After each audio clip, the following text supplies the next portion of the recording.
It was rough. Every time the rain fall, the whole place wet up. I have to put the kids' them book in a bag until the place dry out.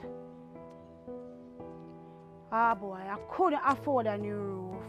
Then one day, Ross tell me about a grant I can get through the government. So I sent a letter to the ministry telling them wagwan. The officers came, them do them inspection where I was able to go to the hardware store, get the supply so my roof could have been fixed. I don't think I ever see my kids them smile so much yet. That means everything to me. I tell everybody about the grant. The Ministry of Economic, Growth and Job Creation make my life better. They make a big difference to me and my family.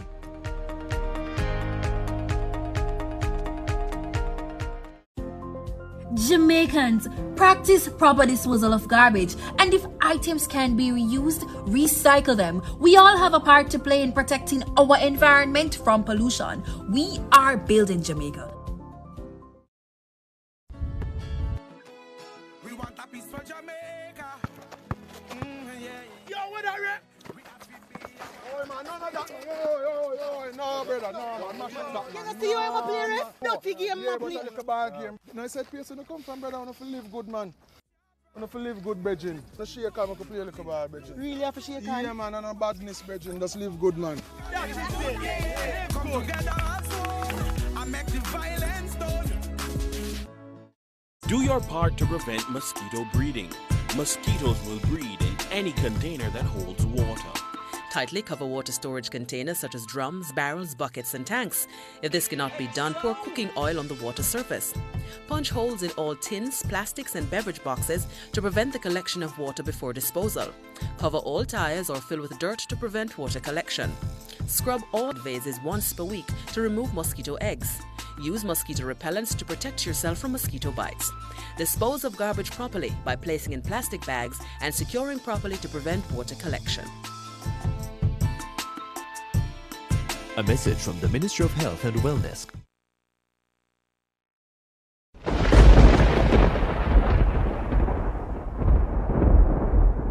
When the storm rages and the world feels shaken, remember our strength lies in unity. It's in coming together, sharing hope, and standing shoulder to shoulder that we find resilience. Every act of kindness, every word of encouragement builds a brighter tomorrow. We are stronger as one. Our courage, compassion, and hope will light the way forward. Together we rise. Together we rebuild, because hope is never lost when we stand united, because we are stronger together.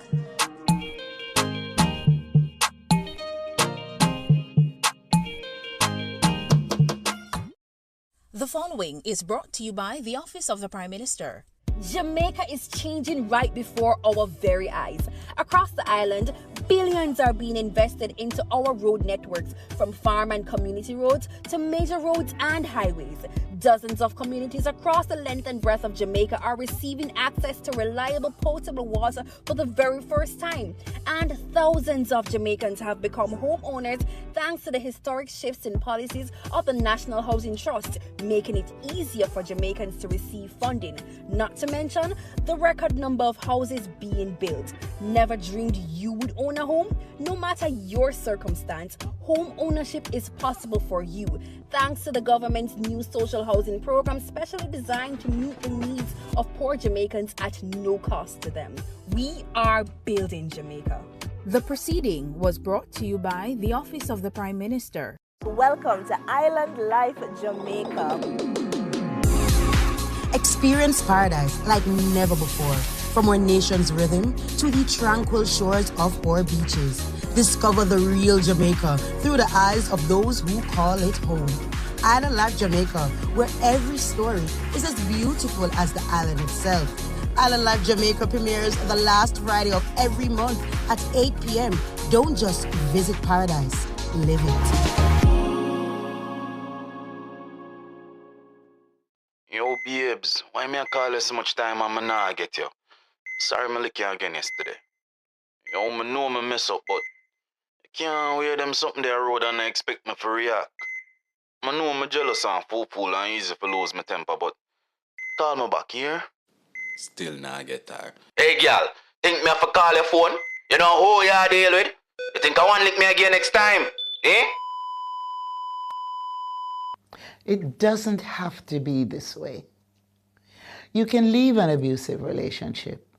Just call 876-553-0372.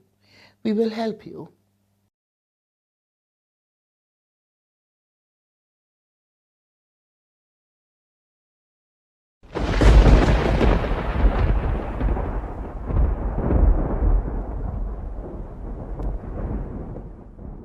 The hurricane season runs from June 1 through November 30.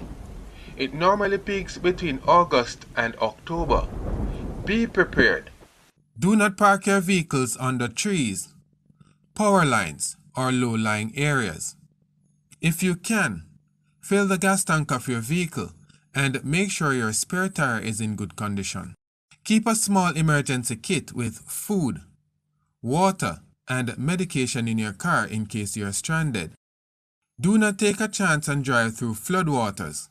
Even 6 inches can be dangerous. Do not drive around barricades put up on roadways. Pay close attention to advisories about closed roadways and bridges. Avoid driving on bridges that are over fast-moving water. Monitor your radio or television for weather updates and instructions. Be prepared. Jamaicans, practice proper disposal of garbage, and if items can be reused, recycle them. We all have a part to play in protecting our environment from pollution. We are building Jamaica. Good things are happening in Jamaica. Our unemployment remains the lowest it has ever been, which means more Jamaicans are working and can provide for themselves and their families. Your government is building Jamaica. What is the role of a backbencher in government? I'm glad you asked. They're members of parliament who are not appointed to cabinet. So they sit in the back of the legislature and they apply pressure. They examine what government legislates, participate in parliament debates, raise issues and advocate and question chamber when things don't look straight. Backbenchers represent the constituents in parliament. Backbenchers oversee the interests of citizens, you and me. But how can they be agents of government accountability after them no hold no portfolio?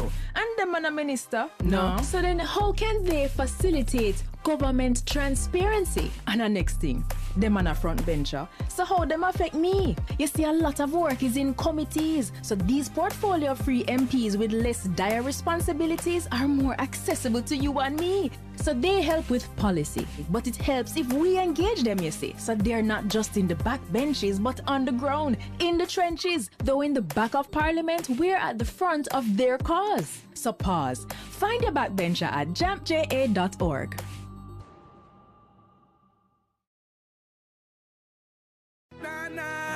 Na. We want a peace for Jamaica. Yeah. We have to be our brother's keeper. Yeah. Jamaica live good, yeah. I make we enjoy life. Want we feel safe at night. Jamaica live good. I better you and I. No say we future bright. Jamaica live good. Come together as one. I make the violence the world. We want a peace for Jamaica. Yo, what are you? Oh man, none of that. No, brother, no, man. Mash up that. Can I see you ever play ref? Dirty game, Yeah, no but play. I like a bad game. No, I said, place you come from, brother. I want to live good, man. I want to live good, brethren. No shake hand, I can play like a bad, brethren. Really have to shake hand? Yeah, man, and no badness, brethren. Just live good, man. Come together as one. I make the violence done. Jamaica improve, heart free, wages increase, housing scheme are built up, we have more opportunities, roads built, and the dollar stable. We are building Jamaica.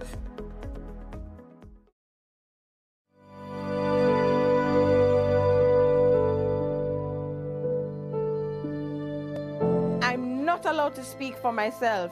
They make all the decisions. I'm not allowed to go anywhere by myself. They're afraid I'll escape. See how my hand and face bruise up? Them beat me because me say me tired. I'm only 13, but they said if I work harder, they will allow me to go home. Me no have no birth paper, no ID. Them take all of my documents, them. Victims of human trafficking are all around us and they need our help. Forced labor is one of the many forms of human trafficking. If you see something, say something. Report suspected cases of human trafficking. Call the nearest police station, 119 or 888-PROTECT.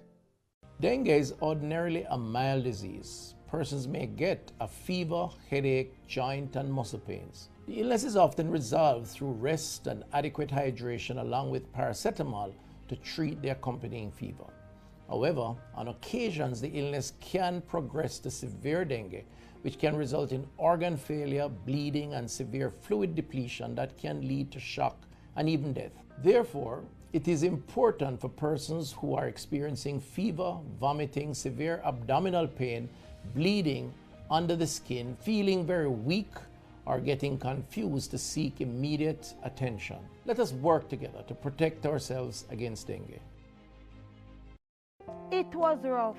Every time the rain fall, the whole place wet up. I have to put the kids' them book in a bag until the place dry out. Ah boy, I couldn't afford a new roof. Then one day, Rose tell me about a grant I can get through the government.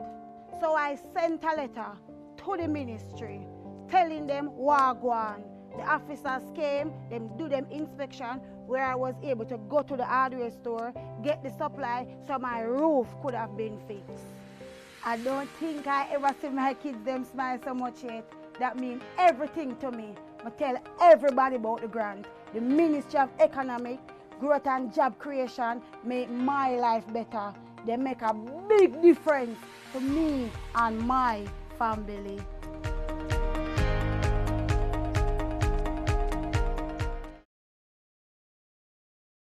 So who keeps our taxpayer money in check? Well, the PAC and PAAC help watch over the country's budget. And one might sound like it just have an extra A, but they're way different. Here's how.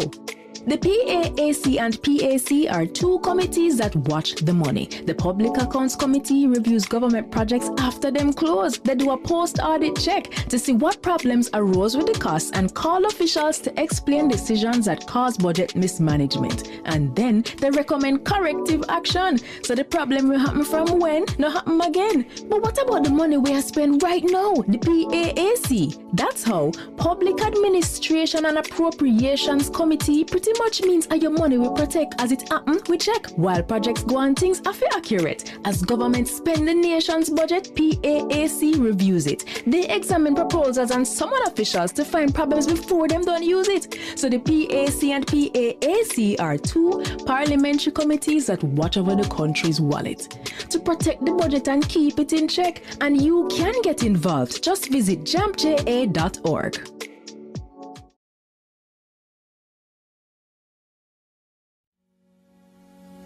PBCJ's Studio National is an excellent soundstage with a reputation for producing superior acoustics.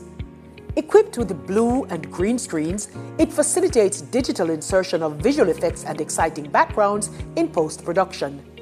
Studio National is the largest drive-in studio in the English-speaking Caribbean. Yes, you can actually drive a vehicle right onto the studio floor. With over 4,000 square feet of floor space, the studio can easily be transformed. It has hosted a wide variety of live and recorded productions, including Digicel Rising Stars, Schools Challenge Quiz, gospel concerts, the TEF Tourism Debate Competition, and election night coverage. During the COVID-19 pandemic, it was a location for Reggae Sumfest and has hosted several reggae concerts, has hosted workshops, launches, town hall meetings, and over the years has been home to several TV dramas, including Oliver at Large and Lime Tree Lane. In addition to the rental of the studio, we can furnish a full crew to shoot and edit your production. So for your next major live or recorded event, or as a location to shoot films, programs and commercials, PBCJ's Studio National is your best option. For smaller productions, you can book our more compact studio, Studio B. For bookings, call 876-665-7225 or email prod_pbcj@pbcjamaica.org. Good things are happening in Jamaica. Our unemployment remains the lowest it has ever been, which means more Jamaicans are working and can provide for themselves and their families. Your government is building Jamaica.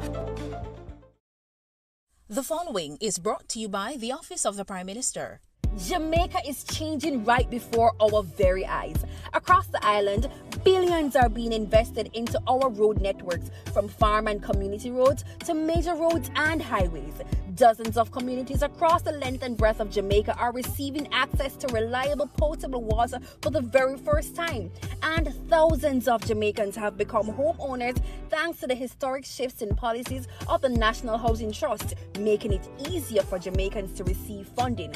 Not to mention the record number of houses being built. Never dreamed you would own a home? No matter your circumstance, home ownership is possible for you, thanks to the government's new social housing program, specially designed to meet the needs of poor Jamaicans at no cost to them.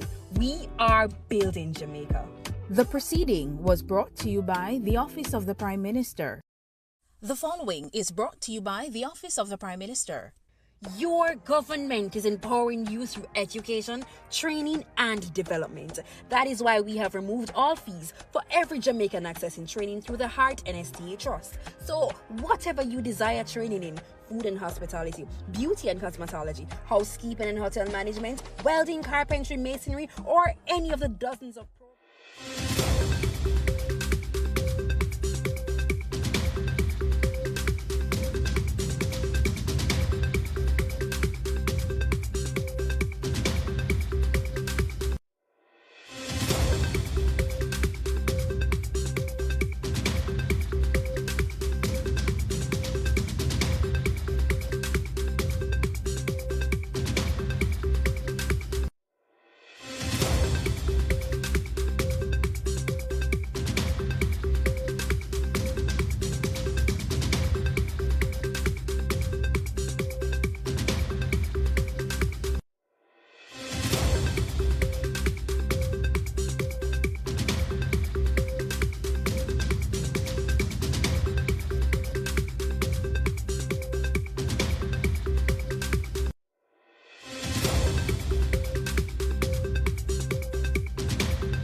Morning, everyone. Today is Friday, October 31, and it is time again for some updates in relation to the relief efforts following Hurricane Melissa. As always, the government is continuing to work really hard to get supplies to those who have been affected. As we all know, the western side of the island was severely affected.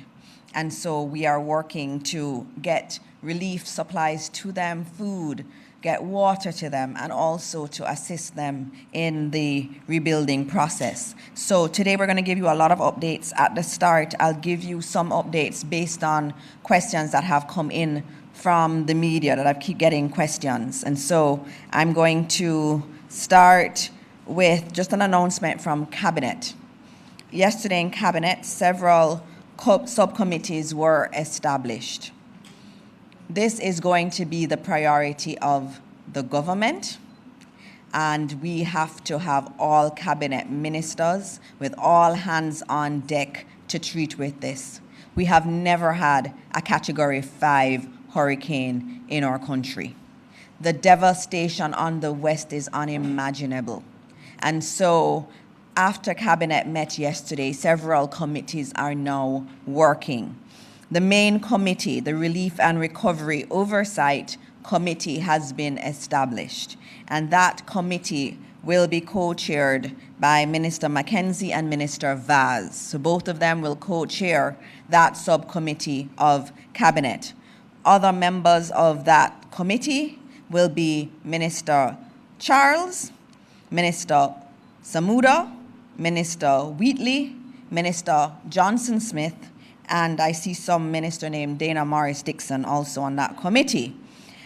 We also have ex officio members, Minister Favour Williams and Minister Audrey Marks.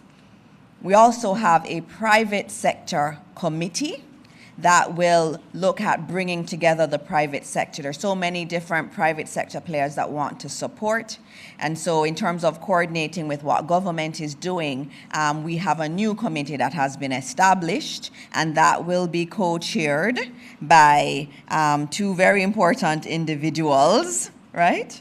And I'll give you more of the context of that committee. So that committee is going to start working from this evening, and it will be co-chaired by Keith Duncan and Minister Audrey Marks. So both of them will be co-chairing that committee. And we know the goodwill is there from the private sector, and so today at 4 p.m. they have their first meeting, and we're very happy to see that having started already. We also recognize that we're going to need to be mobilizing the church. The church is going to have to help us quite a bit. And so Minister Grange has been tasked with that job. We also know there are many individuals who are not hearing from their families because of the communication break. And so Minister Montague has been asked to put together a plan to help families who have not been able to locate their family members to get them information. And so you'll get more information on that. As I'm saying that, I should note that I spoke to Flo this morning, Minister Vaz, and they were saying that they have charging devices that are taking into the West, because the reality is that for many of our citizens there, they would have lost electricity. Their phones would have died. They have no way to charge it. And so Flo has indicated that they're going in with charging devices so that people can charge their phones and they can get some signal. We're also working today to get into at least the police stations, getting them Starlink as best as possible, and also getting them some fuel too, so that we can, and generators, so that communities and members of the community can go to the police station. So that is being worked through. So between today and tomorrow, we'll have that mobilized, and Minister Montague is going to be the one leading on that. Now let me go back to some of the other key updates that have been requested. We have a request in relation to the roads. And just noting that the NWA has been out there working very hard. Yesterday I spoke a lot about the JDF and their efforts, and those efforts continue today. The NWA has also been working really hard, and Minister Morgan has noted this morning that Westmoreland, the road to Westmoreland from Hanover is now clear. So if you're going into Westmoreland through Hanover, it's clear. They've also noted that the NWA is working to find a path, a road, to build it if they have to, or to clear a path from Black River from Westmoreland to Black River. They're working on that now, and they're hoping by Sunday night that will be in place. The other question I've had is in relation to the catastrophe bond, and I just need to give you some updates on that. Let me just get the update for you. The catastrophe bond and the other insurance policies that we have as a country, which are an important part of our resilience framework, those have been triggered. All right, so they've been triggered. Over the next few weeks, we'll get more details into what the payout is and all of that, but they have been triggered, and as the info comes, you will get it. But what's important to note is that we're not dependent on the insurance payouts, because we do have readily available as a part of the contingencies fund, which we budget for every single year. We have $5.3 billion in that. And in our disaster risk fund, our national disaster risk fund, we also have another $1 billion Jamaican, these are Jamaican dollars, that is ready to be mobilized. And so please rest assured that the government has some access to immediate funds. Having said that, obviously all the support we can get from our partners is important, because a Category 5 that destroys entire parishes, the funds we have will never be enough to do the restoration and even to do the relief work right now. And so we want to thank our partners who are working with us. And today in the audience, we have Jem with us. And I know Minister Mackenzie will speak about them and the important role that they play in all of this. So Jem, I want to thank you for being here. I know after Hurricane Beryl, you were absolutely central to helping us in the communities that were affected, and you did a phenomenal job then. And I'm so happy that you're again committing to do work here after this really, really horrible disaster. And so you're one of many that's supporting us, and we want to say thank you on behalf of the people of Jamaica. We also have many others who have come in, many NGOs, many governments are offering assistance, and we thank all of them. Also want to note, this is something people have been asking about, relief, and Minister Vaz will give you some more on it. A consortium of organizations with expertise in disaster relief and recovery arrived in Kingston yesterday, and they're connected with the Jamaica Defense Force, and we're very happy to report that we have the operations have capacity for heavy air ambulance services, Medicorps. We also have some non-profit organizations that have experience in disaster management. And so all of them are working with the JDF's emergency response team.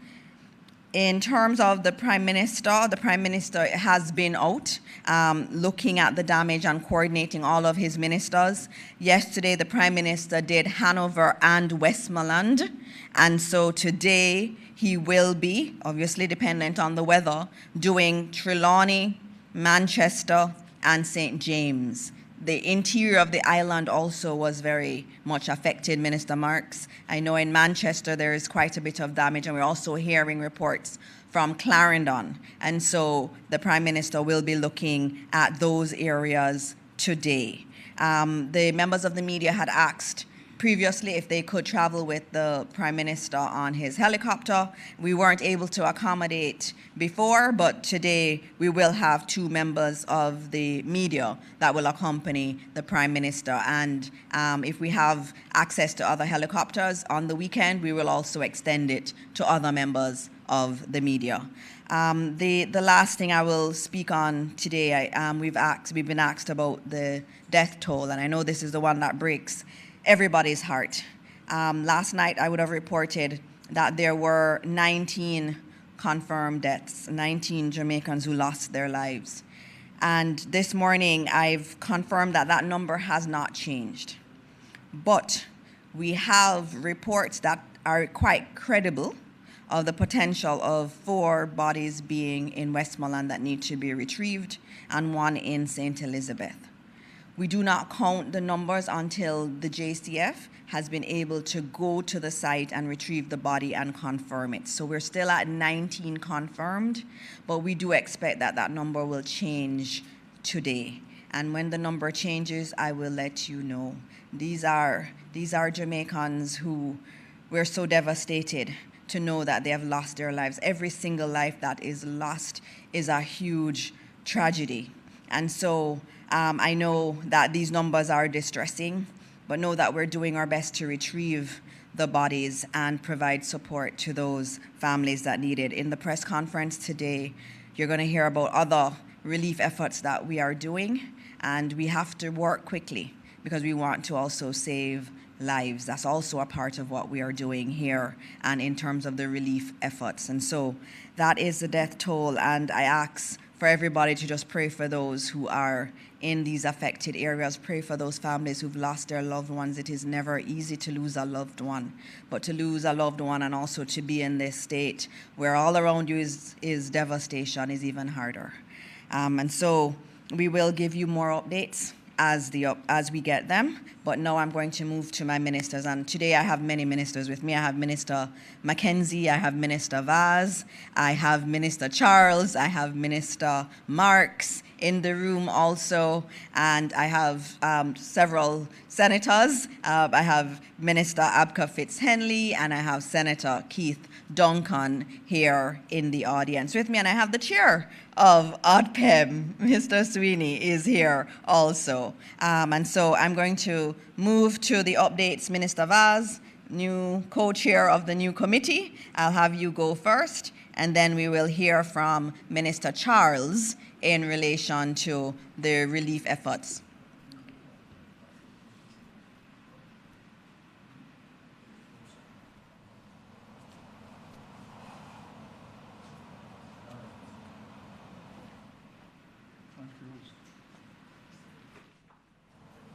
Morning to everyone. Let me first of all indicate that I am honored and privileged to be asked to co-chair this committee with my colleague Desmond Mackenzie. I don't know what we did to deserve this, but we have to work hard and to make it happen, along with my colleague ministers on the Relief and Recovery Committee charged on behalf of the government to coordinate this awesome task, and to say that I will give it my all. So let's start today with Petrojam. And Petrojam loading facilities, as I indicated, sustained no major damage, and integrity assessments confirmed they are safe. Loading of tankers for island-wide delivery began at 6 a.m. today, ensuring that fuel distribution continues uninterrupted. I have a call with the marketing companies and all the fuel suppliers at 11:30 this morning to indicate to them and to coordinate with them through the National Works Agency, and most importantly, the police, to allow to get these trailers or tankers into the western part of the island to fuel the gas stations, which are in some cases low and out of fuel. That will also go for alternative sources of fuel and LPG and whatever is required to keep the operations and the citizenry of these areas going. So I'm hoping that based on the roads being cleared or somewhat cleared, we'll be able to get fuel in, and of course the police will be asked to escort to get them in a timely manner as a matter of urgency. Flow and Digicel, as we know, they sustained major damage to their infrastructure, and we are looking at about Flow, 40% of its network is active. That's mostly in the corporate area, St. Thomas, Trelawney, and St. Andrew. And initial recovery is focused on urban centers outside the storm's direct impact zone, with phased restoration in less impacted areas. Mobile connectivity is currently 22%. 100,000 customers are utilizing Flow emergency services, with Starlink in areas where both networks are down. 31% of Digicel's mobile customers is online, with 24% of their sites running on generators. There was 69% of its fixed business customers, and half of the home internet users are now connected, with service gradually increases as commercial power returns. Both providers have flown in additional technical teams and equipment and are prioritizing repair of the tower's fiber routes and critical communication, especially in Montego Bay, St. Elizabeth, and Hanover. The crews are working hard to restore connectivity island-wide, and obviously we thank them for their commitment. The airports, which is where everything starts. Nothing can happen unless we have those airports open. I'm happy to say again that Norman Manley International Airport accepted 13 cargo relief flights yesterday, and that does not include what relief came in on commercial airlines and also private airlines, which there were many.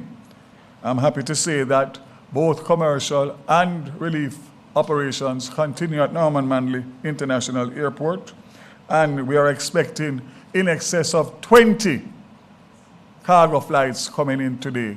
So I want to pause to say that the issue of the relief and the support that we have gotten is overwhelming, and we thank our partners all across the world, governments and charitable organizations, NGOs. But that's the easy part. The hard part is the logistics of getting this relief into these areas in the shortest possible time, which we are now pretty much out of time in terms of the desperation among the citizenry. Happy to announce that there are several helicopters on the way. Between 8 and 10 from the US government, and those are the big helicopters that have the ability to transfer and treat patients that may need underground treatment, plus, of course, be able to carry a lot of relief supplies. Not to mention that some of the charitable organizations that are here, the big ones, have their own assets, private helicopters, and I suspect that by end of today, we will probably have about 6 or 7 of those.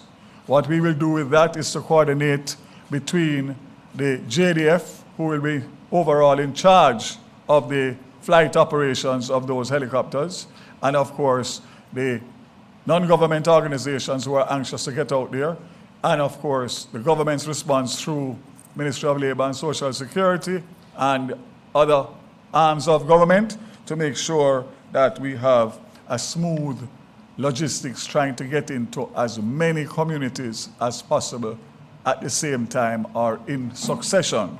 So I would say to all of those persons who are still out there waiting and looking up in the sky, that you will start to see movements today, and you're going to hear a lot of activity, and I'm sure that that will make you feel better once you see it, because you probably are feeling that you are forgotten. You are not forgotten, and you will never be forgotten. So Montego Bay Airport had a lot more damage as we got St. James, got close to a direct hit, and I'm pleased to say that we are, sorry, we are taking flights, relief flights in Montego Bay now for 2 days, and finally and thankfully, 7 o'clock tomorrow morning, MBJ will open for commercial passengers. What does that do?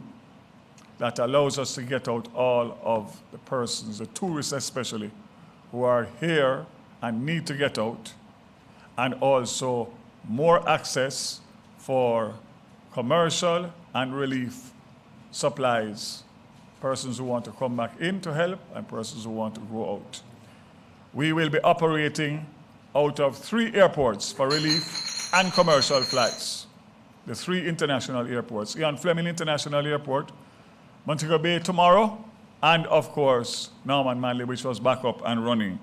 So, I also want to say that Starlink headquarters is on the way here now, and there is quite a number of Starlink offers from charitable organizations within the US, and of course, we look forward to meeting with them to see what they can do for us in terms of getting the police stations and all the essential services up and running. On top of which, the Universal Service Fund has over 120 community Wi-Fis across Jamaica.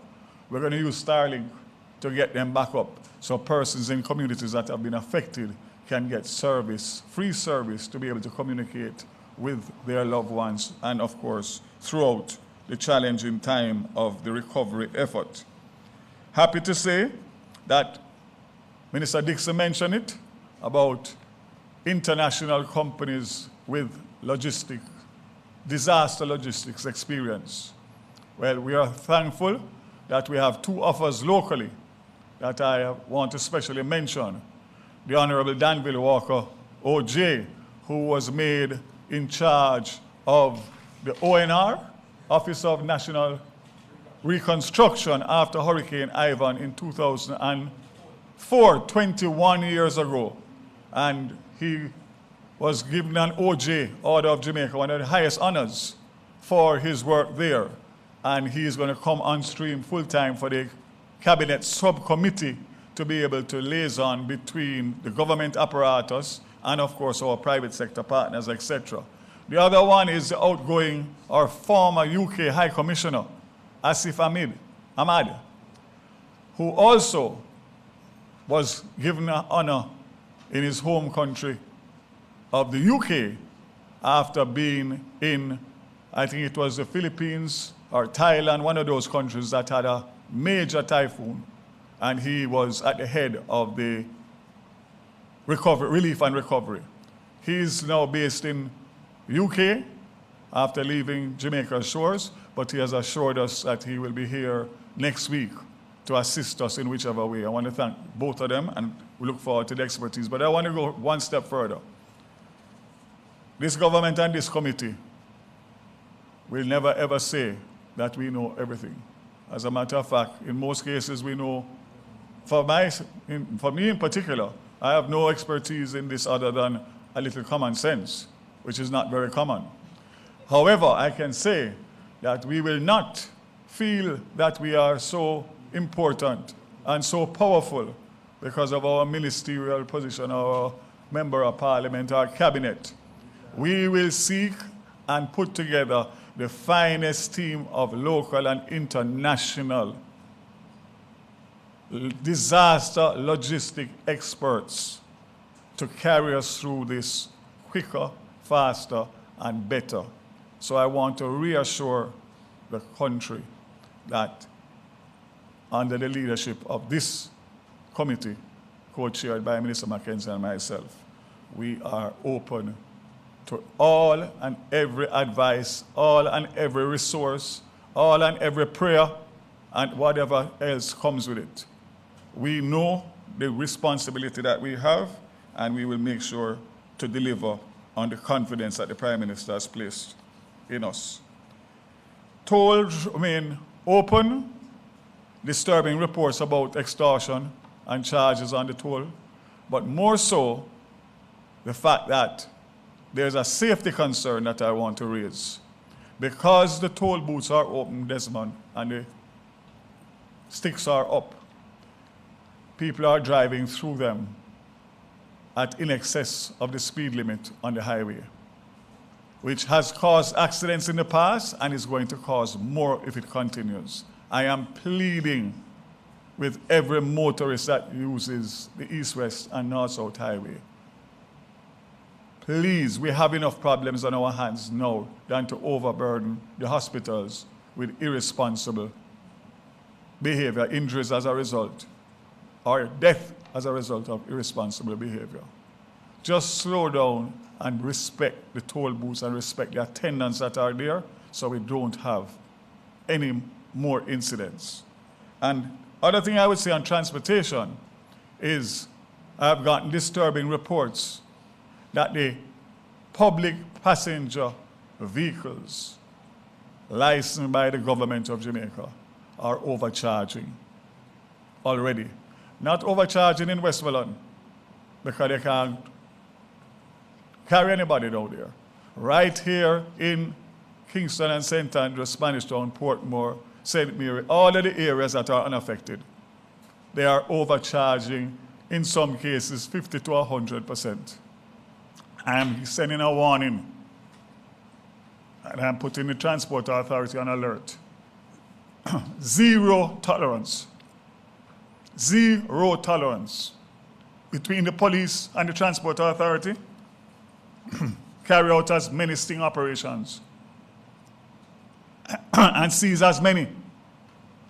The more the merrier, because one thing we're not going to accept in this disaster is unconscionable behavior. So today JUTC ran out 168 regular JUTC buses, 21 premium, 3 rural express, and 7 disaster relief. I want to make it clear that JUTC stands ready and will continue to transport essential workers into the disaster zone. The JDF already contacted me this morning. We're moving some soldiers down along with their apparatus. Thank you.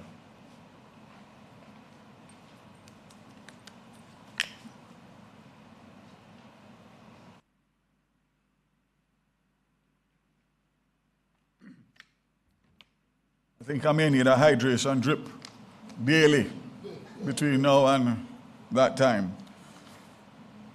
So, ladies and gentlemen, I don't want to take up any more time. I know my other colleagues are here, but to say to you again that the move by the government to establish these committees is a move in the right and positive direction. JPS, finally.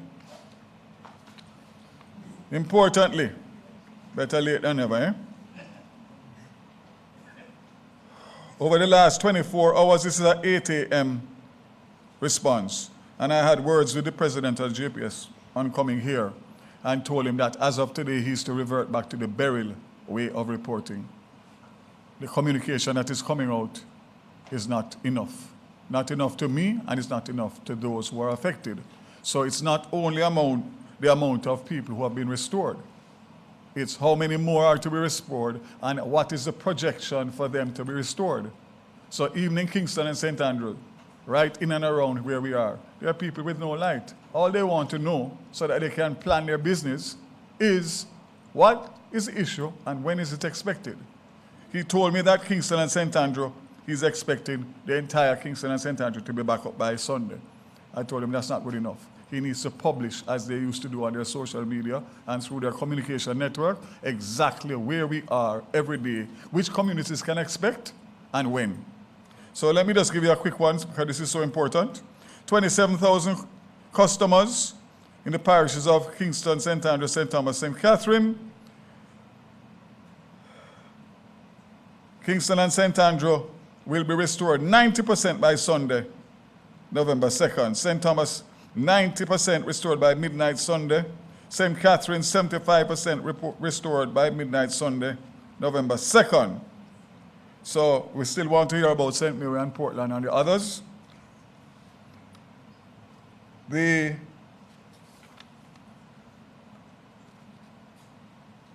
Clarendon, 63% of customers out. Hanover, 98. KSA North, 26. KSA South, 4%. Manchester, 99%. Portland, 83%. Portmore, 64%. St. Anne, 99%. St. Catherine, 48%. St. Elizabeth, 99%. St. James, 99%. St. Mary, 99%. St. Thomas, 10%. Trelawney, 99%. Westmoreland, 99%. 66, an average of 66. And 462,000 out of 700,000 customers.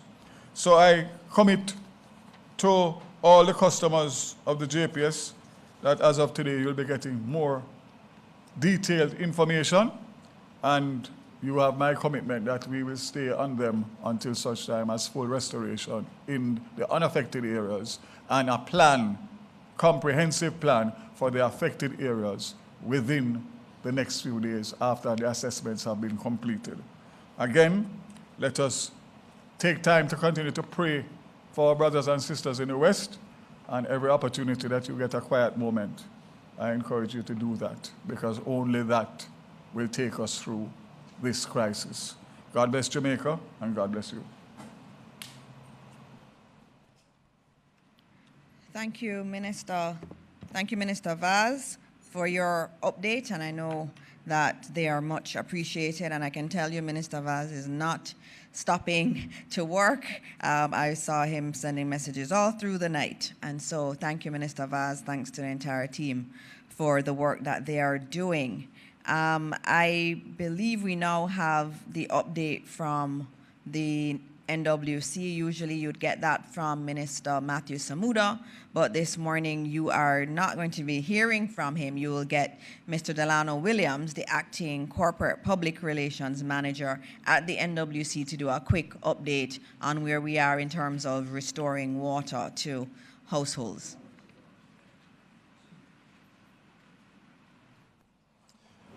Good morning, everyone. Thank you, Minister Morrison.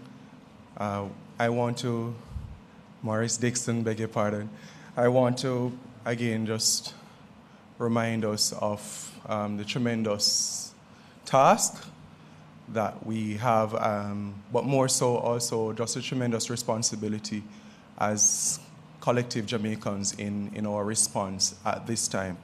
The National Water Commission has basically mobilized our entire field teams to respond to the catastrophic impact that is now basically materializing across the island, substantially the western side of the island. Our teams can report that for Hanover, except for our Logwood system and those that are coming back online over the last 24 hours, we have a total shutdown. So too for Westmoreland, so too for, well, we're about 90% for St. Elizabeth, and St. James also has a significant number of systems that are impacted. Where we are as well in terms of major systems, our facility at the Great River, there's a bridge which the pipeline crosses, and that entire 32-inch pipeline for about 200 feet of pipeline was entirely washed away. So as we speak, there is an emergency response where our contractor is now reinstalling that pipeline in order to facilitate water supply distribution into St. James, sections of Hanover, substantially. We want to make the point that it is going to be a phased response, and while the major town centers are running in most parishes, we are seeing that the road access, the level of debris, trees falling, are going to cause challenges in order for us to fully access the more rural locations. Some of them are down for what we call turbidity, which is where the river becomes too muddy or too full with debris to safely treat and distribute water. There are also other locations where the power is out and it will take some time, as per the JPSCO's own work schedule, for us to be able to restart operations. We, at this point, have about 382 systems that are offline. As I said, and that's we have a total of over 600 systems, near 700 systems that we operate from. So practically half of those. The major town centers are on the eastern side, Kingston and St. Andrew, St. Catherine. Those we expect should be back near to some normalcy by the weekend. The Constant Spring network, we're seeing some amount of disruption temporarily. We expect those to be normalized once we have full power restoration. The Mona network is operating. But what I want to leave with us is that we are, in fact, mobilizing generators to the key sites, Martha Bray, the Logwood system coming east into St. Anne, our Bogue system going all the way out to Portland.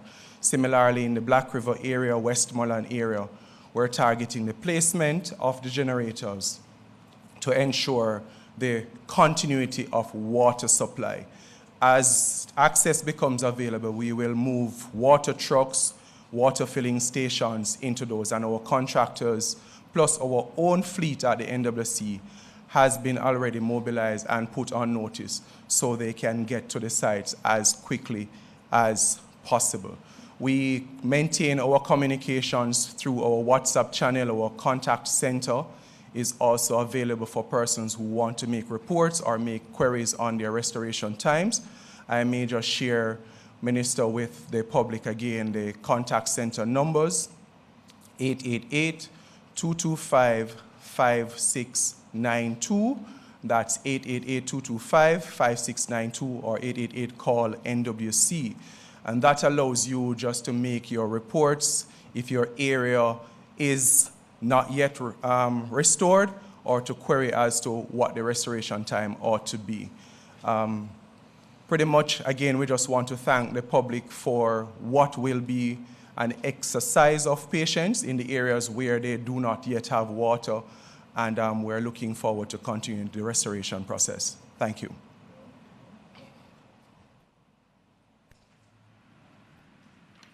All right, thank you very much for that update. I do not see Minister Mackenzie, and so I'm going to ask Senator Keith Duncan, the new co-chair of our committee established with the private sector, to support the government efforts across the country. So, Senator Duncan, you've never been here to one of these. Again, welcome.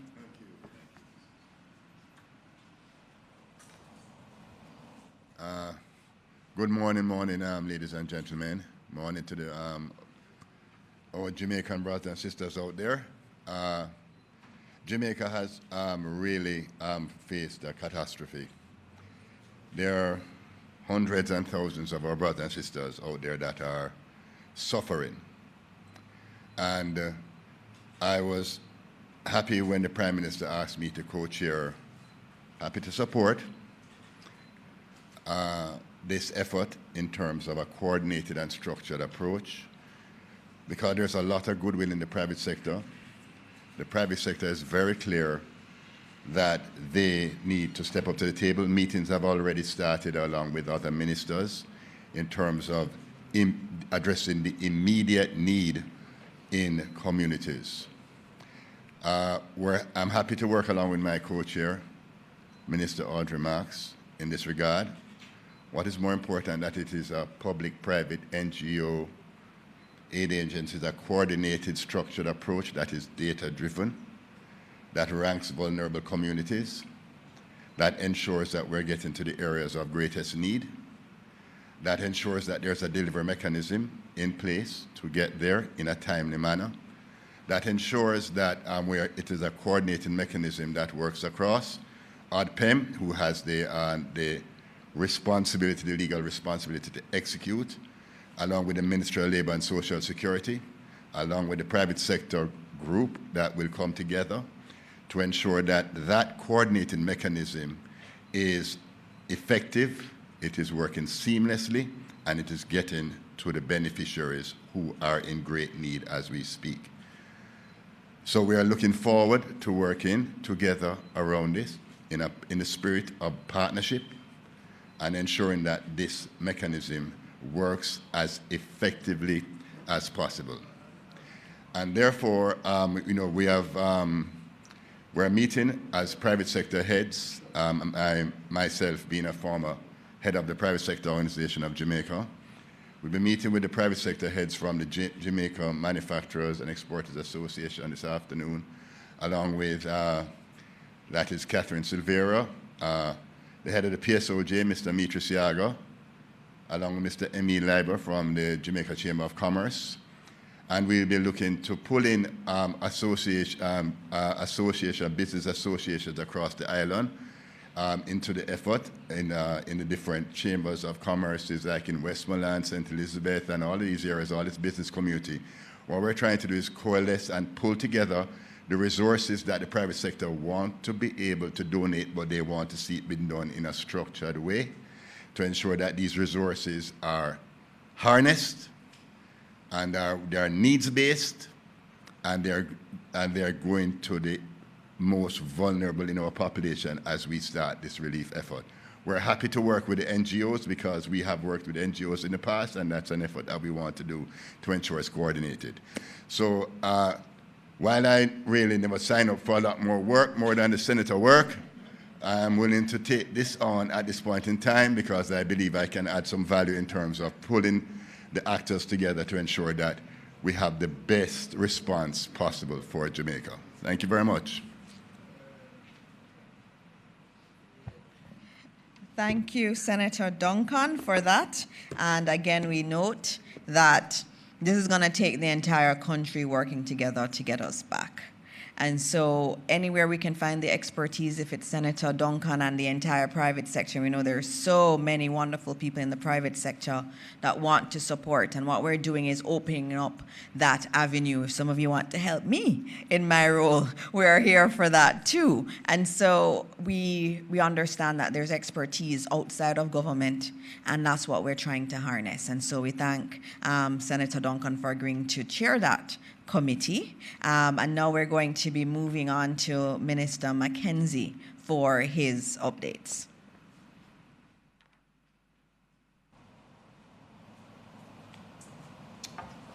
Thank you, Minister Dixon. Colleagues, ladies and gentlemen, good morning. I'd like to start off by giving an update on the situation around the island as it relates to the question of road access, and to give an update on the status of municipalities, the structure of the municipal corporations across the country. First of all, the road access in terms of transportation, efforts are being made. I just came off the phone with Minister Morgan about allowing free access to many of the major roadways across the country. The travel from Kingston to Lucianova is accessible via the Class A road following the movements of emergency supplies and personnel. The main southern route from Santa Cruz to Black River has been cleared, and access for vehicular traffic is also available through Allen Bamboo, the main road. It has been reopened to single-lane traffic following a significant effort by the National Works Agency and the Jamaica Defense Force and the other teams to make the road accessible. The minister advised me that efforts are being made as we speak to ensure that we can access Westmoreland going through Black River, and that work is being done because tomorrow we want to take a team into White House in Westmoreland to start to provide some relief supplies. The health sector continues to hold up under the stress.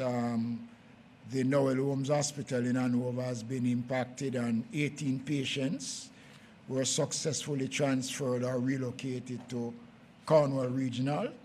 And all the efforts under the Ministry of Health is being coordinated to ensure that our health services are standing up. And I want to use the opportunity, Minister Morris Dixon, to commend the medical team, especially those in the parishes that have been severely affected, who have been working around the clock, and to say how grateful we are as a country for their commitment in saving lives and to ensure that our medical services are standing up.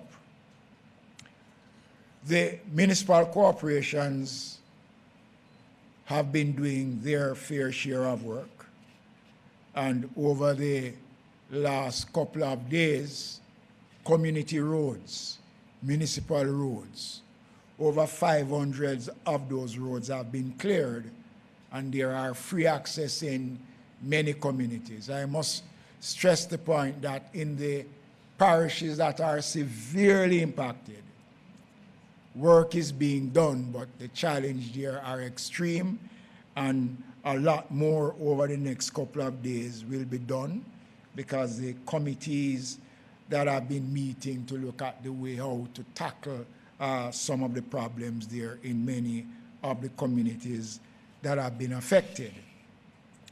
I was able yesterday, after many days, to make contact with the mayor of Falmouth, and it is not a pretty reading coming out of Falmouth, out of Trelawney especially. The municipal building has been destroyed, the infirmary destroyed, the roads and works department destroyed, the courthouse destroyed, the Falmouth market badly damaged, the poor relief office badly damaged, the disaster office badly damaged, the fire station badly damaged. Both markets in Falmouth has been severely impacted, and the drop-in center, which was used to house persons during the hurricane, has been flooded out and is not fit for purpose as I speak at this time. In St. James, the municipal building has been damaged, the infirmary, the roof has gone, the walkway has been destroyed. In St. Elizabeth, the municipal building, the infirmary, the fire station, all the markets in St. Elizabeth has been severely damaged by the passage of the hurricane. Those 5 parishes have no access to communication.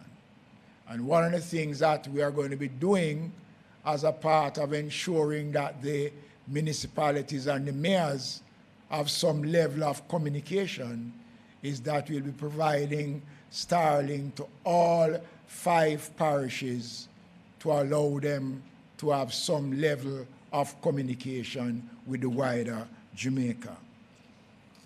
The assets of the municipalities have been compromised in many places, so it means that the revenue base of our municipalities have been severely impacted, and we are doing an assessment to see how we are going to be able to cushion that fallout as it relates to the revenue base of the municipalities. There's a meeting that will be later on today to look at and to see how best we can respond. Shelters. We are down to 430 shelters with about 7,000 persons still in shelters. But again, as I've been saying before, there are many communities that because of the conditions there, persons have generated shelters on their own. And we are expecting that over the next couple of days, we will see a reduction in the shelters, and we'll be in a much better position to manage how we respond to those locations over the next couple of days. Ladies and gentlemen, it's important that the country understands that while I know that there are many persons who are anxious, who can't wait much longer, and we know that a lot of people want to get things done, but we have to ensure that our efforts are well coordinated. The Ministry of Labour and Social Security with Minister Charles, the Ministry of Local Government, the ARTPEM, Minister Vaz, and the team, that subcommittee that has been established by the Prime Minister, has been working overnight since the committee was established There have been several meetings, and we are well advanced. This morning, I am pleased to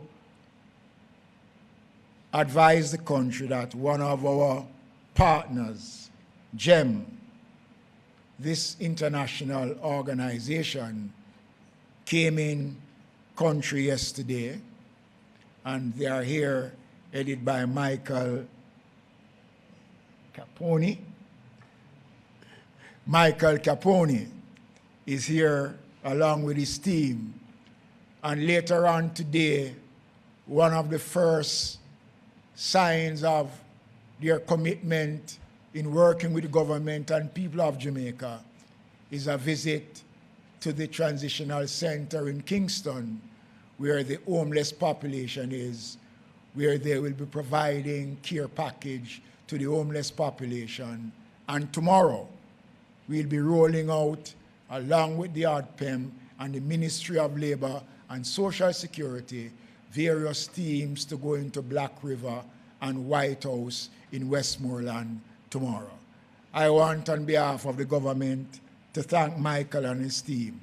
And just to advise you that this partnership is not just only for today. They will be occupying space in Jamaica so that they will be able to respond when there's a call, and not only just for Jamaica, but to assist other Caribbean countries when the need arises. And I want to say this morning how pleased we are that they are here to be a part of the recovery exercise of the country. Again, the government is working. We are doing our best, and we call on the support of every well-thinking Jamaican to ensure that we do all that we can to restore a sense of pride back to the people of Jamaica. A lot more will be done, and we will continue to update the nation on the progress of our rehabilitation exercise. Thank you. Thank you, Minister. And as we get to the end, just want to recap some things that we've said. The roadways are now much more open than before, thanks to the NWA, or National Works Agency, and also the Jamaica Defence Force for the work that they have done in getting access to more of the communities that have been cut off.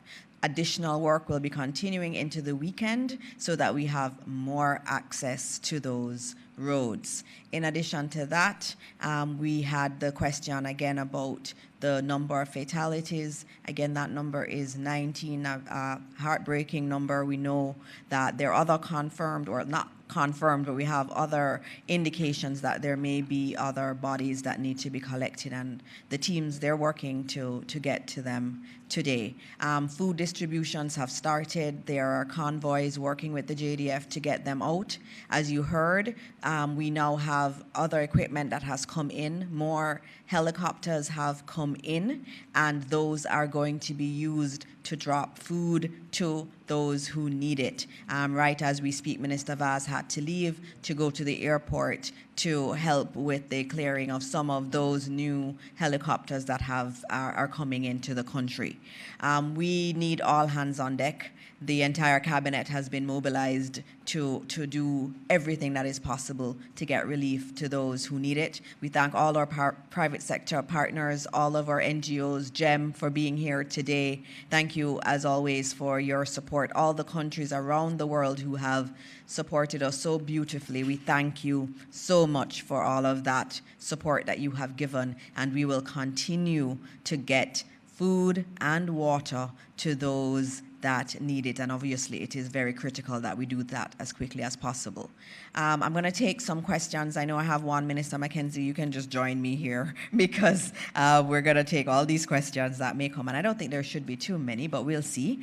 I have a question online.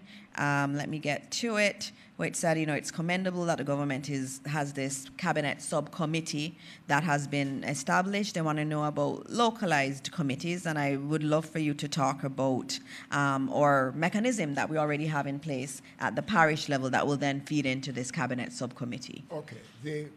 At the the level of the committees, the parish disaster committees. Each parish carries a disaster committee which is chaired by the mayor and is made up of all the councillors and stakeholders in each parish. Those information that comes out is feed into the ADPEM, and whatever comes out of us is feed into the parish. So there is a structure that is there, and we work in accordance with each other because they are the ones on the ground and they are the ones who have to execute the programs when it is initiated. So the parish committees are activated. As a matter of fact, I have not issued instructions to stand down any parish committees. All the committees that were activated will remain working until we consider it necessary to deactivate the committees. So no committees have been deactivated. All right, thank you. And that question was from Emily Shields. Hi, Ms. Thank Angle. you, Minister Dixon. Good morning, everyone. We have 2 questions from TVJ. Jamila Maitland wants to know, 1, this is for Minister Dixon, by the way, will waivers be given to families sending or receiving food barrels or energy-related supplies like generators? 2, how does the government plan to streamline the aid given that citizens and NGOs are making donations? What is the advice to ensure that there isn't any duplication of efforts and that the aid is reaching the people who need it most? All right, I'm going to start, and I know Minister Mackenzie may add some to it. In terms of the first question, which had to do with the process for getting the aid in, I mean, it's more general than that, and I'll just talk generally about aid. We're really grateful for all of the aid that is coming into the country, and we are asking individuals who are sending it, if you send it to ADPEM, then that is definitely going to get all of the clearances and will get all of the tax exemptions. So once it's consigned to ADPEM, those will come. We're also looking at other facilities. I know persons are asking about barrels and so on, and we will give an answer to that on the barrels also. And so it's very important that we use the official channels. There are some NGOs that are working very closely with ADPEM, and so that's already being taken care of. But what was the earlier part of your question?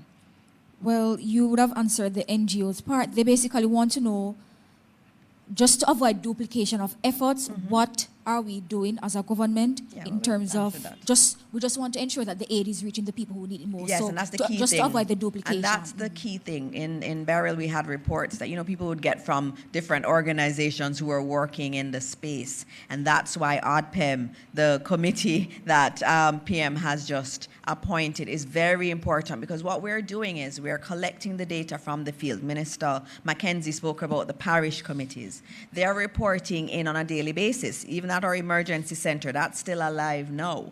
And so we know what are the needs in the areas. And so when the goods are coming in, we actually are able to allocate them efficiently. And so there's a process in place, and that's why we say use ADPEM.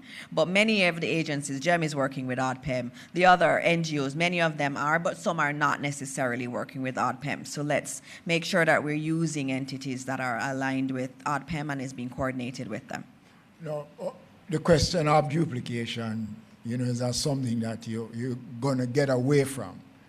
But what we have is a team headed by the Ministry of Labor with field officers, the Social Development Commission, all SDC officers across the country has been assigned to work directly with the Ministry of Labor and Social Security in collecting data. And the data that is collected allows to be able to distribute and to try to eliminate, well, minimize duplication.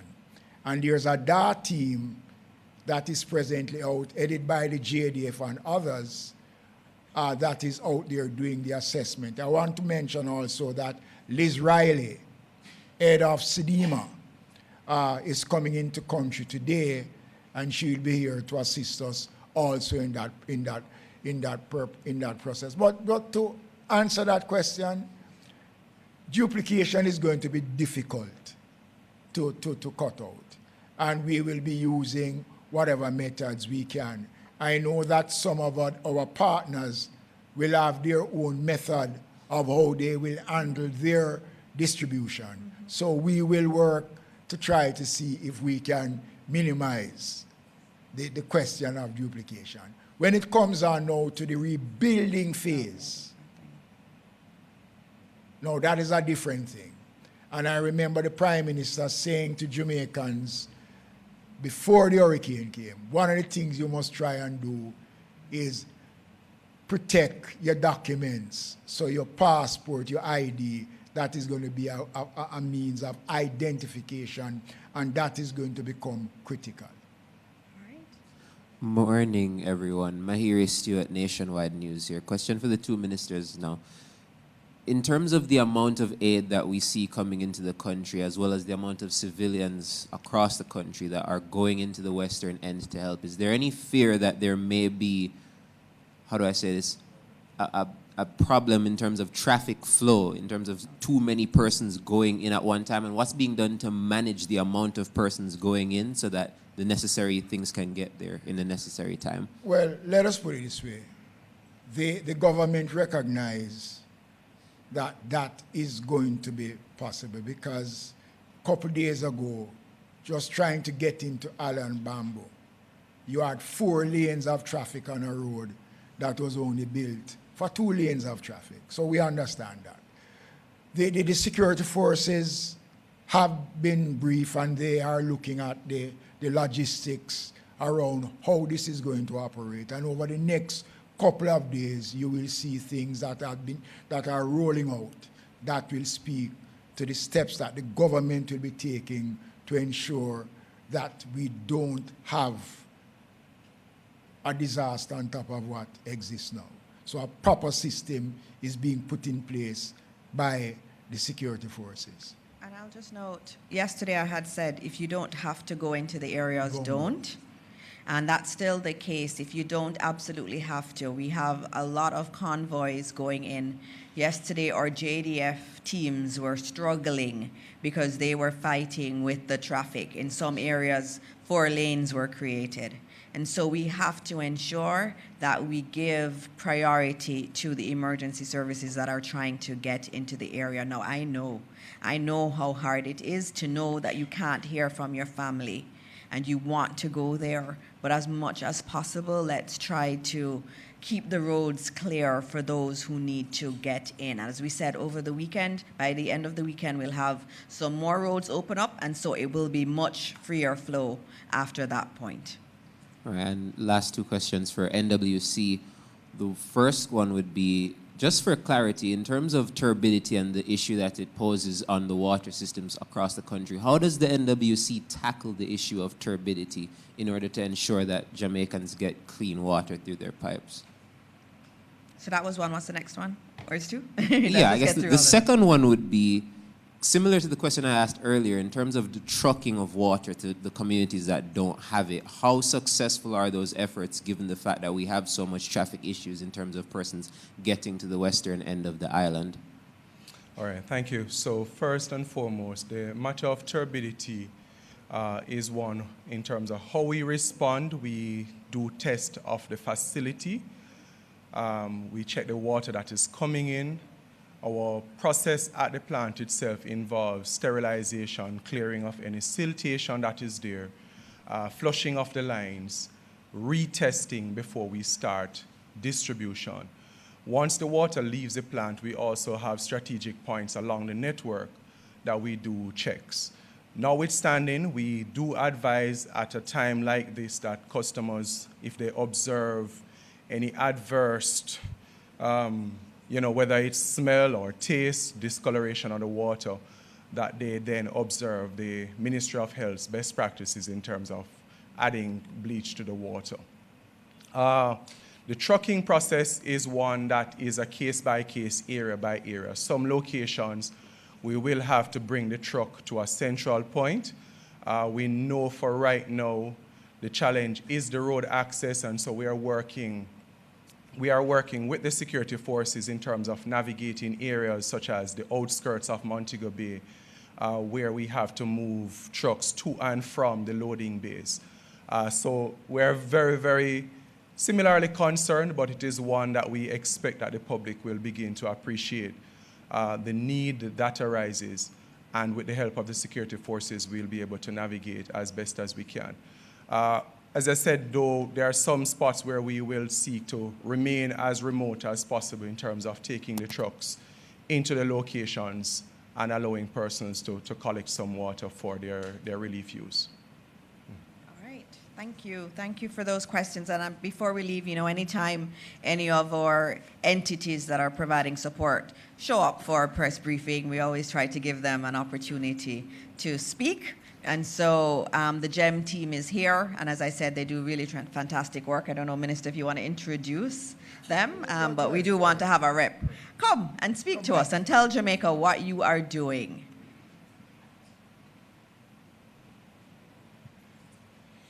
Thank you. All protocols observed.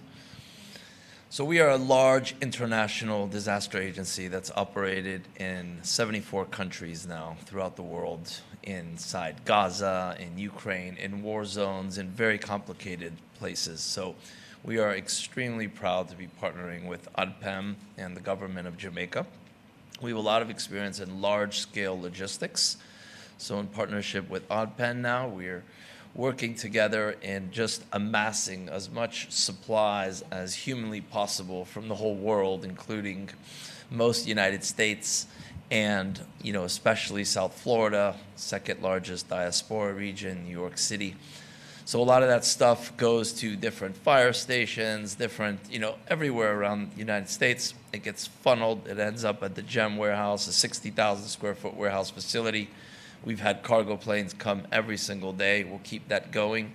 And then every Friday, we'll ship 10, 15, 20, 30, 40, 50, however many containers on the Friday ship out of Miami to here. Then that comes in, that gets processed through ADPEM, and then we work together to basically bring that out to the regions. As a simple example I can give you, in Ukraine, we service currently 1,100 regions per month with over 400 trucks. It takes a long time to get that system set up, but what you do is you set up one hub, one area, then you set up another hub in another area, you set up another hub in another area, and as soon as you have those community hubs, then you have a machine of basically aid flow that's continually going to all those hubs. So this is all under the direction of the government. We're just playing a role and part of it, and we're going to do our very best to assist as much as we can in this phase. And then the other phase, which is the second most important phase, but if not the most important phase, which will be the rebuilding. So our agency, in partnership with the National Commerce Bank, with IOM, we had repaired roughly 724 roofs last time around Treasure and Clarendon. This time, it's not 11,000 roofs that are going to be destroyed. It might be 50,000 roofs or more that are destroyed. So we're just going to have the same system scaled by 10. And that's basically what we're here to do. We're here for the long haul, and thank you. Thank you so much. I mean, this is a really great example. Thank you so much for your work and the commitment to Jamaica. We really do appreciate it. And just knowing, this is what we're doing. That's what ADPEM is here to do under your leadership, Minister Mackenzie. It's to garner the support internationally and have it enhance what we're doing in government. And as we say, we can't do it alone, and we need the support. And we thank everybody locally and internationally who has been supporting us. Yesterday I was at the airport and I saw World Central Kitchen also coming in. They are going to do many meals. We've given them the Montego Bay Convention Center as a staging point. Or chefs who are training with our heart institutions will be working with them to cook the meals. And so there's so much that is happening. Please know that we're not stopping the work, and there's so many people who have come in that are not stopping the work, and we are going to recover even stronger. And so as we end this press conference today, just want you to remember that there are many people who are hurting, and we ask you to say a prayer for them. And if you can volunteer, if you can help, please do so, but go through one of the more approved ways of volunteering, and CVSS is going to be sending out information throughout the weekend, and so please look out for those so that you can lend your assistance in a way that doesn't hinder the emergency work that is being done. And so as we close today's briefing, again, we ask for prayers, and we ask that God continue to bless Jamaica, land we love. Thank you.